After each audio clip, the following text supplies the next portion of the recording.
Assalamualaikum warahmatullahi wabarakatuh. Innal hamdalillah nahmaduhu wa nasta'inuhu wa nastahdi wa nastaghfiruh wa na'udzu billahi min shururi anfusina wa min sayyiati a'malina. Man yahdihillahu fala mudilla lahu wa may yudlil fala hadiya lahu. Qala rabbi shrah li sadri wa yassir li amri wa hlul 'uqdatam min lisani yafqahu qawli. Amma ba'd. Yang pertamanya, marilah kita memanjatkan kesyukuran kehadirat Allah Subhanahu Wa Taala, kerana yang pertamanya kita masih lagi diberikan kesihatan yang baik untuk kita bersama-sama pada malam ini, iaitu pada malam 16 Ramadan, ya, menunaikan solat Isya dan seterusnya solat qiyam Ramadan secara berjemaah. Tuan-tuan dan puan-puan yang dirahmati Allah Subhanahu Wa Taala, firman Allah Subhanahu Wa Taala di dalam surah Al-Baqarah ayat 185, a'udzubillahi minasyaitonir rajim. Wa man kana maridan aw 'ala safarin fa'iddatun min ayyamin ukhra. Shadaqallahul azim. Dan barang siapa di kalangan kamu yang sakit ataupun dalam perjalanan, lalu ia berbuka, maka wajiblah baginya berpuasa sebanyak mana hari yang ditinggalkannya, iaitu pada hari-hari yang lain. Sebelum ni pada minggu lepas, ya, saya telah menceritakan sedikit berkaitan dengan kewajipan Ramadan, kewajipan kita menunaikan ibadah berpuasa, dan Allah Subhanahu Wa Taala telah menyatakan kepada kita, ya, kewajipan menunaikan ibadah puasa itu adalah pada bulan Ramadan. Dan sebagaimana yang kita maklum bahawa bulan Ramadan itu, kalau bulan-bulan Islam ni tuan-tuan dan puan-puan, sama ada 29 ataupun 30 hari. Ya. Kemudian di dalam ayat yang seterusnya ini, ya, Allah telah menjelaskan kepada kita keringanan yang ataupun rukhsah yang dibenarkan kepada orang-orang yang tidak mampu untuk berpuasa di dalam bulan Ramadan, iaitu keringanan yang diberikan yang pertamanya kepada orang yang sakit, ya, dan yang keduanya kepada orang yang berada di dalam safar ataupun orang yang berada di dalam perjalanan yang jauh. Kata Ibn Kathir, maknanya barang siapa yang sedang sakit hingga puasa memberatkannya ataupun membahayakannya, atau ia sedang dalam perjalanan, maka dia boleh berbuka. Dan apabila berbuka, maka ia harus berpuasa sebanyak hari yang ditinggalkannya, iaitu di hari-hari lain di luar bulan Ramadan. Kerana itu dalam firman Allah yang selanjutnya disebutkan, ya, juga dalam Al-Baqarah 185, yuridullahu bikumul yusra wa la yuridu bikumul usra. Ya, kerana Allah hendakkan kemudahan bagi kalian dan tidak menghendaki kesukaran bagi kalian. Ya, puasa satu ibadah yang Allah bagi kepada kita, ya, untuk kita tunaikan. Walau bagaimanapun Allah, ya, sebagai Tuhan yang Maha Kuasa, sebagai Tuhan yang Maha Mengetahui, ya, tahu tentang keadaan ataupun sifat-sifat hamba-hambanya. Kadang-kadang kita sakit, tuan-tuan, ya, kadang-kadang kita sakit, kadang-kadang kita nak merantau, dan sakit dan juga merantau ataupun safar ini, tuan-tuan, merupakan satu perkara yang sebenarnya menyusahkan orang Islam, menyusahkan kita. Oleh kerana itu Allah Subhanahu Wa Taala telah memberikan keringanan untuk orang yang berada di dalam dua keadaan ini, untuk dia berbuka dan menggantikan puasa yang dibukanya tadi pada hari-hari yang lain. Dengan kata lain, sesungguhnya diberikan keringanan ini bagi kalian hanya dalam keadaan kalian sedang sakit atau dalam perjalanan. Tetapi puasa merupakan satu keharusan ataupun kewajiban bagi orang muqim lagi sihat. Hal ini tidak lain hanyalah untuk mempermudahkan dan memperingankan kalian sebagai rahmat daripada Allah Subhanahu Wa Taala kepada kalian. Jadi dalam hal ni, Al-Hafiz Ibn Kathir telah mengeluarkan beberapa perkara untuk dibahaskan. Ya, yang pertamanya, segolongan ulama salaf berpendapat bahawa orang yang sejak permulaan Ramadan masuk dan masih dalam keadaan bermukim, maksudnya Ramadan masuk, dia masih dalam keadaan bermukim, kemudian di tengah bulan Ramadan ia mengadakan perjalanan, maka tidak diperbolehkan baginya berbuka kerana alasan bepergian ataupun perjalanan musafir dia tadi, ya, selama ia berada dalam perjalanan, kerana firman Allah, faman syahida minkumus syahra falyasum. Ya, sebahagian daripada ulama salaf berpendapat bahawa kalau kita bertemu dengan puasa dan waktu itu kita masih dalam keadaan bermukim, ya, maka kemudian dalam tengah bulan Ramadan baru kita nak keluar ataupun kita nak bermusafir, maka tidak dibenarkan untuk kita berbuka puasa, ya. Sesungguhnya berbuka itu hanya diperbolehkan bagi orang yang melakukan perjalanan sebelum bulan Ramadan masuk, sedangkan dia telah berada dalam perjalanannya. Ini pandangan yang pertama, ya.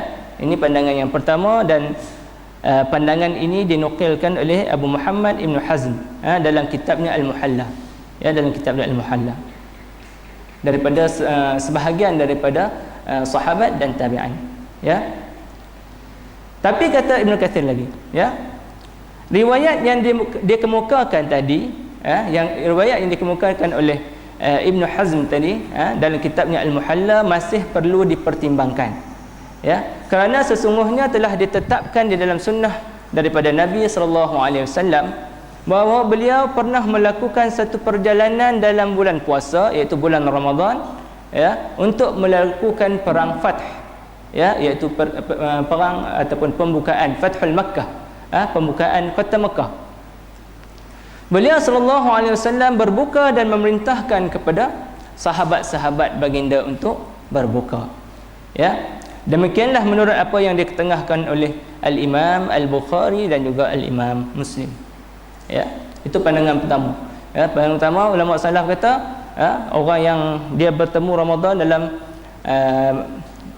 keadaan bermukim, kemudian baru dalam bulan puasa tu baru dia nak berjalan, tak boleh, ya, tak boleh untuk dia berbuka. Okey, pandangan yang kedua, segolongan sahabat dan tabi'in lainnya berpendapat wajib berbuka, ya, wajib berbuka dalam perjalanan, kerana berdasarkan firman Allah, fa'iddatun min ayyamin ukhra, maka hendaklah puasa yang dibuka tadi diganti pada hari-hari yang lain, ya, diganti pada hari-hari yang lain. Akan tetapi pendapat yang benar, ya, ialah yang dikatakan oleh jumhur ulama di kalangan para sahabat dan tabi'in, iaitu dalam masalah berbuka dalam perjalanan ini adalah berdasarkan kepada takhyir ataupun kepada pilihan. Boleh sahaja untuk seseorang tu, kalau dia rasa dia masih lagi ada kekuatan untuk dia meneruskan puasa, maka dia boleh terus berpuasa. Dan boleh jadi juga dia dah rasa dia tidak ada kekuatan, lalu dia berbuka puasa.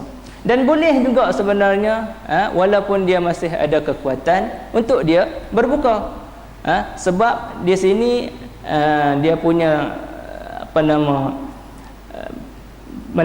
melakukan perjalanan itu merupakan satu sebab yang dibenarkan untuk berbuka puasa, ya. Maka Nabi SAW tidak mencela orang yang tetap berpuasa dan tidak pula terhadap orang yang berbuka. Seandainya berbuka merupakan suatu keharusan ataupun satu yang diwajibkan, ya, nescaya beliau SAW mencela orang-orang yang berpuasa di kalangan Nabi ketika itu, ya. Bahkan telah dibuktikan pula daripada perbuatan Rasulullah SAW sendiri bahawa beliau pernah dalam keadaan demikian, ya, iaitu berada dalam satu perjalanan tetapi beliau tetap tetap berpuasa. Ya, tetap puasa. Dalam kes penaklukan kota Mekah, Fathul Mekah, Nabi berbuka. Dalam perjalanan yang lain pula Nabi berpuasa. Ya. Seperti yang disebutkan dalam kitab Sahihain, hadis yang diriwayatkan oleh Abu Darda. Ya, kharajna ma'a Rasulillah sallallahu alaihi wasallam fi syahri Ramadan fi harrin syadidin hatta in kana ahaduna la yad'u yadahu ala ra'sihi min shiddatin wa ma fina sha'im illa Rasulullah sallallahu alaihi wasallam wa Abdullah bin Rawahah. Ya, kami berangkat bersama Nabi sallallahu alaihi wasallam ketika dalam bulan Ramadan, dan disebutkan oleh Abu Darda dalam keadaan cuaca yang sangat panas. Ya, sehingga kan kata Abu Darda, ya, ada yang meletakkan tangan di kepala kerana begitu teriknya panas.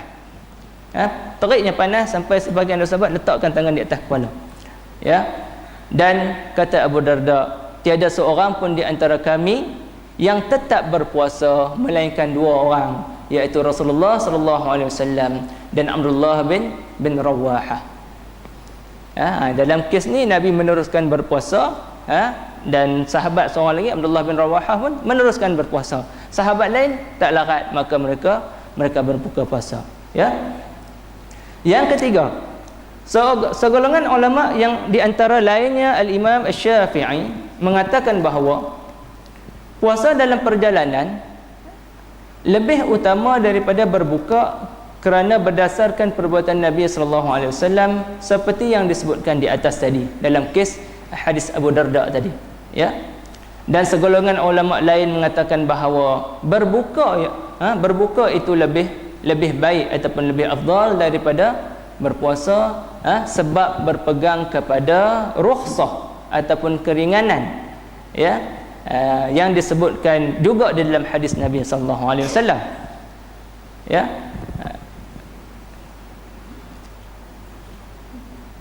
Dan Nabi sallallahu alaihi wasallam pernah ditanya mengenai puasa dalam perjalanan. Lalu Nabi sallallahu alaihi wasallam kata, "Man aftara fahasan wa man sama fala junaha alaih."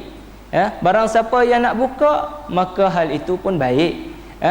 Dan barang siapa yang tetap nak puasa pun tak ada masalah. Tidak ada dosa, tak ada masalah. Boleh untuk dia berpuasa. Ya. Dalam hadis lain, ya, disebutkan, "Alaikum bi rukhsatillah allati rakhkhasa lakum." Ambillah kamu rukhsah, ya, ataupun keringanan yang Allah bagi kepada kamu. Ya. Jadi berdasarkan kepada hadis ni, ya, segolongan ulama yang lainnya mengatakan bahawa keduanya, iaitu berbuka dan berpuasa dalam perjalanan, sama sahaja, kerana berdasarkan hadis Siti Aisyah yang mengatakan bahawa Hamzah ibnu Amr al-Aslami pernah bertanya, "Wahai Rasulullah, sesungguhnya aku adalah orang yang sering berpuasa, maka bolehkah aku berpuasa dalam perjalanan?" Maka Nabi sallallahu alaihi wasallam kata, "In syi'ta fasum wa in syi'ta fa aftir." Kalau kamu nak, kamu boleh puasa. Kalau kamu tak nak, kamu boleh berbuka. Ya. Dan hadis ini terdapat di dalam kitab Sahihain. Ya. Menurut pendapat yang lain pula, ya, apabila puasa memberatkannya, ya, maka berbuka adalah lebih utama. Ya, berdasarkan kepada hadis Jabir yang mengatakan bahawa anna Rasulullah sallallahu alaihi wasallam ra'a rajulan qad zullila alaihi faqala ma hadha, qalu sha'im, faqala laysa minal birri as-siyam fi as-safari. Hadis ini diriwayatkan oleh Al-Bukhari dan Muslim. Ya. Rasulullah sallallahu alaihi wasallam pernah melihat seorang lelaki yang dikerumuni oleh ramai orang. Boleh jadi orang lelaki ni pingsan kot. Ya, orang duk tengok, pakat-pakat duk tengok, mengerumuni dia. Ya. Maka Nabi tanya kepada salah seorang daripada orang yang berada di situ, apa yang berlaku dengan si fulan ni? Ya. Maka mereka jawab, kata bahawa lelaki tadi sedang berpuasa. maka Nabi SAW kata bukanlah merupakan satu kebaktian melakukan puasa dalam perjalanan. Tuan-tuan, jadi banyak kita tengok di sini Nabi SAW memberikan satu fatwa berdasarkan kondisi-kondisi para sahabat. Ya, ada ketikanya dia tengok sahabat dia dalam keadaan yang tidak tahan, maka dia kata berbuka pada waktu itu adalah lebih baik. Dalam keadaan lain, Nabi SAW menunjukkan kepada para sahabat bahawa puasa itu lebih baik. Jadi tuan-tuan dan puan-puan yang dirahmati Allah, ada keluasan di sini. Ada keluasan di sini di dalam sama ada kita hendak berbuka ataupun berpuasa berdasarkan kepada hadis-hadis Nabi SAW. Jika orang yang bersangkutan tidak menjagai sunnah dan ia tidak suka berbuka, maka merupakan satu ketentuan baginya berbuka dan haram baginya melakukan puasa bila ia dalam perjalanan. Ya, hal ini berdasarkan sebuah hadis yang diriwayatkan oleh Imam Ahmad daripada Ibnu Umar dan Jabir dan lain-lain. Katanya man lam yaqbal rukhsatallah kana alaihi minal ithmi mithlu jabal Arafah. Siapa-siapa yang tak mau ambil keringanan rukhsah yang Allah bagi, maka atas dirinya dibebankan dosa yang besar semisalnya dengan bukit Arafah. Yang keempat, sikit lagi tuan, masalah qada. Berkaitan dengan qada. Apakah wajib dilakukan qada ni secara berturut-turut ataupun boleh dilakukan secara terpisah-pisah? Maka di sini ada dua pendapat. Pendapat yang pertama mengatakan wajib untuk dilakukan qada secara berturut-turut. Kerana qada merupakan pengulangan daripada adaan, daripada tunai. Maksudnya pandangan ni kata oleh kerana puasa bulan Ramadan kita lakukan secara berturut-turut sebulan, maka kalau kita meninggalkan puasa Ramadan 2-3 hari juga kita kena lakukan secara berturut-turut. Menurut pandangan yang kedua pula, tidak wajib berturut-turut. Jika orang yang bersangkutan ingin memisahkannya, maksudnya dia nak hari ini dia boleh puasa ganti, esok dia tak boleh, lusa pula dia boleh, maka dibenarkan.